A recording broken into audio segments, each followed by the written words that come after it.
देखिए, आज राष्ट्रीय जनता दल द्वारा जो है एक दिवसीय धरना हम लोगों ने देने का काम किया है आरक्षण के मुद्दे पर। और ये आरक्षण जो 65% जो महागठबंधन की सरकार 17 महीने में जो हम लोगों ने दिया था पिछड़ा समाज को, अति पिछड़ा समाज को, दलित और आदिवासियों समाज को, यानी 16% का लाभ इन वर्गों को हम लोगों ने दिया ताकि पढ़ाई में, नौकरी रोजगार में जो शोषित वंचित समाज है उनको हम लोग आगे बढ़ाएं, उनको मुख्य धारा में लेकर के आए। और ये जाति आधारित गणना जब हम लोगों ने 17 महीने में कराया था, उसी के हिसाब से हम लोगों ने आरक्षण जो है बढ़ाया। लगातार नौकरियां 17 महीने में लोगों को मिल रहा था और 5 लाख नौकरी उस समय हम लोगों ने दिया और 3.5 लाख नौकरियां प्रक्रियाधीन कराई। वही प्रक्रियाधीन नौकरियां आज केवल जो है नियुक्ति पत्र बांटा जा रहा है। और अब बीपीएससी की परीक्षा होती है तो पेपर लीक हो जाता, लेकिन उस 17 महीने में कोई पेपर लीक जो है नहीं हुआ था। माननीय मुख्यमंत्री जी ने असंभव कहा था 2020 में, पैसा कहाँ से लाएगा, अपने बाप के पास से पैसा लाएगा। हर एक नौजवान, युवा हो, युवतियाँ हो या प्रेस मीडिया के हमारे साथी हो, सबके पास वो वीडियो अभी भी होगा। सच्चाई क्या थी? मुख्यमंत्री कहते थे असंभव है, लेकिन उस असंभव को हमने 17 महीने में संभव करके दिखाने का काम किया।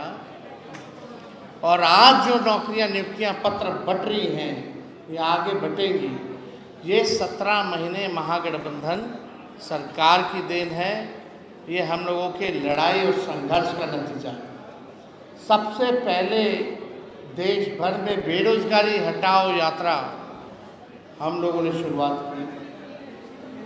बीच में कोविड काल आया। उसके बाद हम लोगों ने चुनाव में 10 लाख नौकरी का वादा किया और मात्र 17 महीने में ही 5 लाख और 3.5 लाख नौकरियां प्रक्रियाधीन ही नहीं कराया, बल्कि नियोजित शिक्षक 4.5 लाख जो आंदोलन करते थे उनको भी राजकीय कर्मचारी का दर्जा हम लोगों ने दिलवाया। कई काम हुए, हम ज़्यादा उस पर जाना नहीं चाहते, लेकिन आज ये साबित हो चुका है कि तेजस्वी आगे आगे है और सरकार पीछे पीछे। जिस लकीर को हम लोगों ने जो खींचने का काम किया है, उस लकीर को जो है उसी कदम पर पीछे पीछे ये मौजूदा सरकार जो असंभव कहते थे, आज उनको भी नियुक्ति पत्र बांटने का काम है। तो आज जो नियुक्ति पत्र जो वितरण हुआ है पूरे बिहार में, लगभग 51,000 कुछ का नियुक्ति पत्र मिला है। और उसमें अगर 16% अगर हम लोग कम कर दें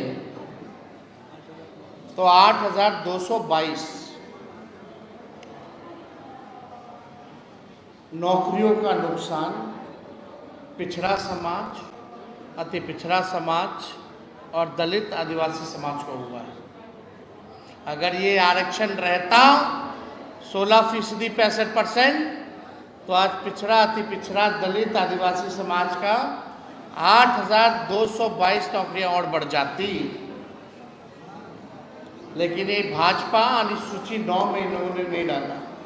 उस समय भी हम लोगों ने प्रेस कॉन्फ्रेंस करके मांग की थी, जब कैबिनेट से हम लोगों ने सिफारिश केंद्र सरकार को भेजा था कि इसको अनुसूची 9 में डालो। 9 महीना तक ये लोग लटका के रखा और इन लोगों ने, भाजपा की सरकार, केंद्र सरकार, मोदी जी ने अनुसूची 9 में नहीं डाला और कोर्ट जाकर के इन लोगों ने फंसाने का काम किया। आज भी बिहार सरकार के वकील वगैरह कोर्टों में लड़ाई नहीं लड़ रहे हैं, बल्कि चाहते हैं कि आरक्षण खत्म हो जाए। इसी को देखते हुए आज राष्ट्रीय जनता दल भी सुप्रीम कोर्ट में अपना वकील खड़ा किए हुए हैं। वहाँ हम लोग चाहे सदन हो, सड़क हो या न्यायालय हो, हम लोग हर जगह इस लड़ाई को लड़ रहे हैं और पिछड़ों को, अति पिछड़ों को, दलित आदिवासियों को उनका अधिकार हम लोग दिलाएंगे। यानी आप सोचिए, यहाँ हम लोग धरना प्रदर्शन कर रहे हैं, उधर ही लोग भाजपा आरक्षण खोर, ये बिहार सरकार डबल इंजन की आरक्षण चोर, 18,222 नौकरियां इन लोगों ने खाने का काम किया, चोरी करने का काम किया। बड़ा चोर पार्टी है ये लोग। संविधान विरोधी, लोकतंत्र विरोधी, भाईचारा विरोधी ये मौजूदा सरकार है। बताओ, विधायक का भी चोरी करता है, एमएलसी का भी चोरी करता है नीतीश कुमार जी। अब देखो, आरक्षण चोर, आरक्षण खोर, पिछड़ा, अति पिछड़ा, दलित, आदिवासी समाज का भी नौकरी जो है चोरी करने लगे हैं। ये नाइंसाफी हम लोग सहने वाले नहीं हैं। माननीय मुख्यमंत्री जी, अब तो आप प्रधानमंत्री जी से कहिए कि जो 17 महीने की महागठबंधन का जो जाति आधारित गणना का जो मॉडल था, अब तो पूरे देश में कराइए। और आरक्षण के बारे में आजकल क्यों नहीं कर रहे हैं हमारे मुख्यमंत्री? कोई लेना ही नहीं, कोई मतलब ही नहीं। हमने तो विधानसभा में ही कह दिया, मुख्यमंत्री केवल अपने जुगाड़ में रहते हैं, कुर्सी के जुगाड़ में रहते हैं, केवल कुर्सी के जुगाड़ में रहते हैं। और कोई बिहार के लोगों, शोषित, वंचित, दलित समाज हो, अति पिछड़ा समाज हो, पिछड़ा समाज हो, आदिवासी समाज हो या अल्पसंख्यक भाई हो, इनके अधिकार को छीना जा रहा है तो मौन जो है किए रहते हैं। कोई मतलब नहीं, कहीं इन मामलों का जिक्र नहीं, कोई कुछ नहीं। एकदम लगता है कि अचेत अवस्था में मुख्यमंत्री जो है आ चुके हैं। तो इसलिए आज हम लोग ने धरना दिया और इसकी लड़ाई जो है हम लोग लड़ेंगे। और इन लोगों के बस का कुछ नहीं है, बिहार इन लोगों से चल नहीं रहा, एनडीए से, बीजेपी का तो छोड़िए, इनके पास तो कोई चेहरा ही नहीं है। नीतीश कुमार जी अब अचेत अवस्था में चले गए, अब योग नहीं रह गए। जिस तरीके की भाषा में गिरावट दिन प्रतिदिन हो रही है, कब किसका पैर पकड़ ले। अब बाकी रह गए सम्राट चौधरी का पैर पकड़ना, अब विजय सिन्हा का पैर पकड़ना। अब तो कब किसका पैर पकड़ ले मुख्यमंत्री, क्या शोभा देता है? जो मुख्यमंत्री होता है, राज्य का लीडर होता है, एक पद की गरिमा होती है।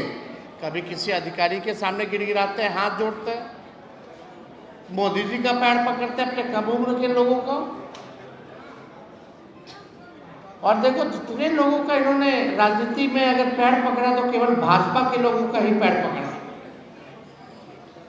चाहे मोदी जी हो, आर.के. सिन्हा हो या रविशंकर जी हो, और उनके दल के लोगों को तो खूब गले लगते हैं। टीका माथा से माथा टकराते हैं। आपने भी वो वीडियो देखी होगी जहाँ शीला जी जो मंत्री हैं, अशोक चौधरी का माथा से माथा टकरा रहे हैं। ये क्या मतलब है? ये क्या संदेश देना चाहते हैं माननीय मुख्यमंत्री? इसलिए हम बार बार कह रहे हैं कि माननीय मुख्यमंत्री अब बिहार चलाने योग्य नहीं रहेंगे। ये थके हुए मुख्यमंत्री है। बिहार सरकार खटारा, सिस्टम नकारा, सीएम थका हारा। अब बिहार के लोग, आम आदमी कर रहा मारा मारा। यही असलियत है इनके 20 साल के कुशासन का। माननीय मुख्यमंत्री जी कहते हैं, क्या कहते हैं, रात में लड़का लड़की निकलता है 11 बजे तक। उनके गृह जिला में एक महिला को अमानवीय ढंग से जुल्म कर करके 9 पैरों में कील ठोक करके शरीरों पे कई घाव के निशान खेत में फेंक दिया जाता है गृह जिला में। और नारी की बात करते हैं, सुरक्षा की बात करते हैं, घूमने की बात करते हैं। डेली अपराध बढ़ रहा है, इसलिए ज़्यादा इस पर हमको टिप्पा टिप्पणी नहीं करना, आप सब लोग जानते हैं। लेकिन ये साबित हो गया भाजपा के साथ साथ नीतीश कुमार जी आरक्षण खोर और आरक्षण चोर हो चुके हैं। और कोई सवाल पूछना तो पूछना, फालतू का बात यहाँ मत कीजिए, सीधे चुनाव होगा। आप लोगों को कौन ही बुद्धि देता है, कहाँ डाइवर्ट करना चाहते हैं? आइएगा तो स्वागत कीजिएगा। क्या स्वागत करेंगे? आरक्षण चोर आरक्षण खोल का हम लोग स्वागत करेंगे। कोई ऑफर नहीं दिया जा रहा, बकवास मत कीजिए। कोई ऑथराइज नहीं है लालू जी, और हमारे अलावा कोई ऑथराइज नहीं है, कोई ऑफर नहीं दिया जाएगा। आप इस मसले को सुप्रीम कोर्ट में भी लड़ रहे हैं, वहाँ पर क्या अपडेट है? आपकी पार्टी के वकील वहाँ पर है, जो आरक्षण का मसला है उसको आप सुप्रीम कोर्ट में लड़ रहे हैं। हर डेट पे हमारे वकील जो है खड़े रहते हैं कि बिहार सरकार का वकील इधर उधर ना करे। अब करेगा तो हम लोग यहाँ बैठे ना हैं, सड़क पे भी लड़ेंगे, सड़क सदन न्यायालय हर जगह हर प्लेटफॉर्म पे लड़ाई लड़ेंगे, आपके चैनल के डिबेट में भी लड़ेंगे।